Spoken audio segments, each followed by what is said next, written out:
বিসমিল্লাহির রহমানির রহিম।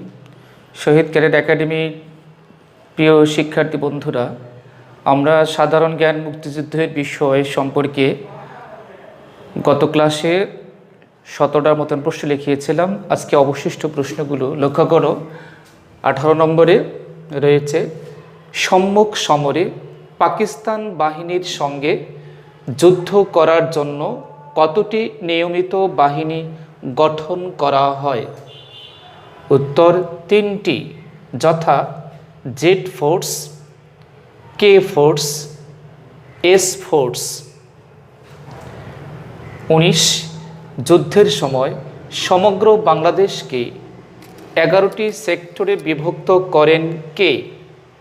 উত্তর কর্নেল এম.জি. ওসমানী। প্রিয় শিক্ষার্থীরা, এখানে আমি কর্নেল এম.জি. ওসমানী লিখেছি সংক্ষেপে। এটা দুইভাবে লেখা যেতে পারে। পূর্ণরূপ হলো মোহাম্মদ আতাউল গনি ওসমানী। আর এখানে কর্নেল ব্যবহার করা হয়েছে, কোনো কোনো বইয়ের ভিতরে জেনারেল আছে, এম.এ.জি. জেনারেল রয়েছে। তো জেনারেল পদটা ছিল, পরবর্তী সময়টা বিলুপ্তি করা হয়। 1971 সালে 16 ডিসেম্বর অসামান্য অবদানের জন্য, অনবদ্য অবদানের জন্য জেনারেল পদ দেওয়া হয় আতাউল গনি ওসমানীকে। কিন্তু 1972 সালে যখন সশস্ত্র বাহিনী থেকে, অর্থাৎ সামরিক বাহিনী থেকে যখন এই জেনারেল পদ বিলুপ্ত করা হয়, তখন আতাউল গনি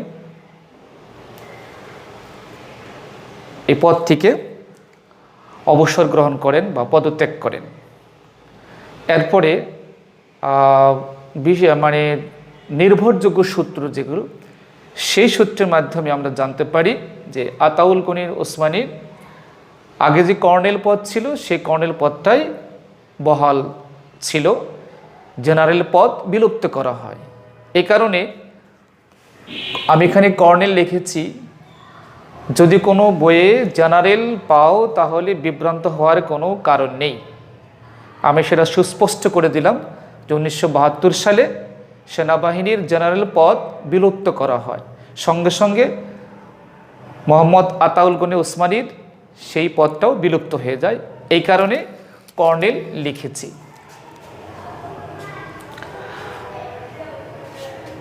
এরপরে আসো 20 নম্বরে, মুজিবনগর সরকার কখন শপথ গ্রহণ করে? উত্তর 17 এপ্রিল 1971 সালে। 21 মুজিবনগরের পুরাতন নাম কি? উত্তর বৈদ্যনাথ তলার ভবের পাড়া। 22 মুজিবনগর পূর্বে কোন জেলার অধীন ছিল? উত্তর কুষ্টিয়া জেলার। 23 মুজিবনগর বা অস্থায়ী সরকারের প্রধান কে ছিলেন? উত্তর শেখ মুজিবুর রহমান, রাষ্ট্রপতি। যদি প্রশ্ন করা হয় বাংলাদেশের অস্থায়ী সরকারের রাষ্ট্রপতি বা প্রধানমন্ত্রী, প্রেসিডেন্ট বা রাষ্ট্রপতি কে ছিলেন, তখন লিখতে হবে শেখ মুজিবুর রহমান। 24 মুজিবনগর সরকারের অস্থায়ী রাষ্ট্রপতি কে ছিলেন? উত্তর সৈয়দ নজরুল ইসলাম। 25 অস্থায়ী সরকারের প্রধানমন্ত্রী কে ছিলেন? উত্তর তাজউদ্দিন আহমদ। 26 অস্থায়ী সরকারের শপথ বাক্য পাঠ করান কে? উত্তর অধ্যাপক ইউসুফ আলী। 27 অস্থায়ী সরকারের সদস্য সংখ্যা কত ছিল? উত্তর 6 জন। 28 কোন সেক্টরে কোনো নিয়মিত সেক্টর কমান্ডার ছিল না? উত্তর 10 নম্বর সেক্টরে। 29 সর্বপ্রথম বিদেশে কোন মিশনে বাংলাদেশের পতাকা উত্তোলন করা হয়? উত্তর ভারতের কলকাতাস্থ বাংলাদেশ মিশনে। 30 স্বাধীনতা যুদ্ধের সময় বাংলাদেশের সশস্ত্র বাহিনী ও মুক্তিবাহিনীর সর্বাধিনায়ক কে ছিলেন? উত্তর মোহাম্মদ আতাউল গনি ওসমানী। 31 সপ্তম নৌবহর কি? উত্তর পারমাণবিক অস্ত্রে সুসজ্জিত মার্কিন যুক্তরাষ্ট্রের কয়েকটি জাহাজের সমন্বয়ে গঠিত নৌবহর। 32 ভারতীয় বাহিনীর সঙ্গে কোন বাহিনী সর্বপ্রথম ঢাকায় প্রবেশ করে? উত্তর কাদেরিয়া বাহিনী। 33 মুক্তিযুদ্ধে অবদানের জন্য বাংলাদেশ কয়টি রাষ্ট্রীয় পুরস্কার দেয়? উত্তর 4টি, যথা বীর শ্রেষ্ঠ, বীর উত্তম, বীর বিক্রম ও বীর প্রতীক। 34 মুক্তিযুদ্ধে অবদানের জন্য কতজনকে বীর শ্রেষ্ঠ উপাধি দেওয়া হয়? উত্তর 7 জনকে। 35 বীরুত্তম উপাধি লাভ করেন কতজন? উত্তর 69 জন। 36 সর্বশেষ কাকে বীর উত্তম দেওয়া হয়, অর্থাৎ বীর উত্তম উপাধি দেওয়া হয়? উত্তর ব্রিগেডিয়ার জেনারেল জামিল উদ্দিন আহমদকে। 37 কতজনকে বীর বিক্রম উপাধি দেওয়া হয়? উত্তর 175 জনকে। 38 বীর প্রতীক উপাধি দেওয়া হয় কতজনকে? উত্তর 426 জনকে।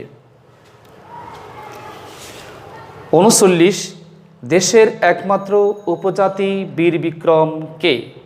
উত্তর উইকে চিং। উইকে চিং ছিল মারমা উপজাতি। আর ব্রিগেডে লিখেছি সেক্টর নম্বর 8, অর্থাৎ তিনি 8 নম্বর সেক্টরে যুদ্ধ করেন। 40 মুক্তিযুদ্ধের একমাত্র বিদেশি বীর প্রতীক কে? উত্তর নেদারল্যান্ডসের বংশোদ্ভূত অস্ট্রেলিয়ান নাগরিক WAS ওয়ান্ডারল্যান্ড। প্রিয় শিক্ষার্থী বন্ধুরা, আমরা এ পর্যন্ত 40টি প্রশ্ন লিখালাম। আরও বেশ কিছু প্রশ্ন রয়েছে। তোমরা যদি এই প্রশ্নগুলো পরবর্তী প্রশ্ন লেখানোর আগে শেষ করতে পারো, আশা করি পরে শেষ করবে, তাহলে তোমাদের যে বই গাইড দেওয়া হয়েছে প্রিজম গাইড, অথবা যে সাধারণ জ্ঞানের বই দেওয়া হয়েছে নতুন বিশ্ব, সেখানে দেখবে যে 11টি সেক্টর রয়েছে। সমগ্র বাংলাদেশকে যে 11টি সেক্টরে বিভক্ত করা হয়, এই 11টি সেক্টর সম্পর্কে অবশ্যই ভালো করে ধারণা অর্জন করতে হবে, এটা ভালো করে পড়তে হবে। 11টা সেক্টরে কোন সেক্টরে কে কমান্ডার ছিলেন, সেক্টর কমান্ডার কে ছিলেন, তাদের নাম, এবং এই সেক্টরের অন্তর্ভুক্ত কোন কোন অঞ্চল ছিল, 1 নম্বর সেক্টরে কোন কোন অঞ্চল ছিল, 2 নম্বর সেক্টরে কোন কোন অঞ্চল ছিল, 3 নম্বর সেক্টরে কোন কোন অঞ্চল ছিল। এইভাবে এই এলাকার নামগুলো মোটামুটি একটা ধারণা অর্জন করতে হবে। হুবহু মুখস্থ না করতে পারলেও অন্তত পক্ষে ইম্পর্টেন্ট যে স্থানগুলো রয়েছে, এলাকা রয়েছে বা অঞ্চল রয়েছে, যেমন ঢাকা, চট্টগ্রাম, রাজশাহী, খুলনা, সিলেট, অর্থাৎ 8টি বিভাগ, এই বিভাগগুলো কোন সেক্টরের অন্তর্ভুক্ত ছিল। আবার এই বিভাগগুলো অন্তর্ভুক্ত কিছু গুরুত্বপূর্ণ এলাকা রয়েছে, যেমন গোপালগঞ্জ, ফরিদপুর, নারায়ণগঞ্জ, এরকম গাজীপুর, এরকমভাবে টাঙ্গাইল, বিভিন্ন এলাকায় এই অঞ্চলগুলো যেগুলো ইম্পর্টেন্ট মনে হয়, এই অঞ্চলগুলো বা এলাকাগুলো কোন সেক্টরে অন্তর্ভুক্ত ছিল, এগুলো মোটামুটি একটা স্বচ্ছ ধারণা থাকতে হবে, যাতে করে বলতে পারো যে যদি পরীক্ষা আসতে পড়ে যে এইটা কত নং সেক্টর অন্তর্ভুক্ত ছিল। যেমন ঢাকা কত নং সেক্টর অন্তর্ভুক্ত ছিল। আবার এমন এলাকা আছে যেমন ঢাকা 2টি সেক্টর অন্তর্ভুক্ত ছিল, 2 আর 3।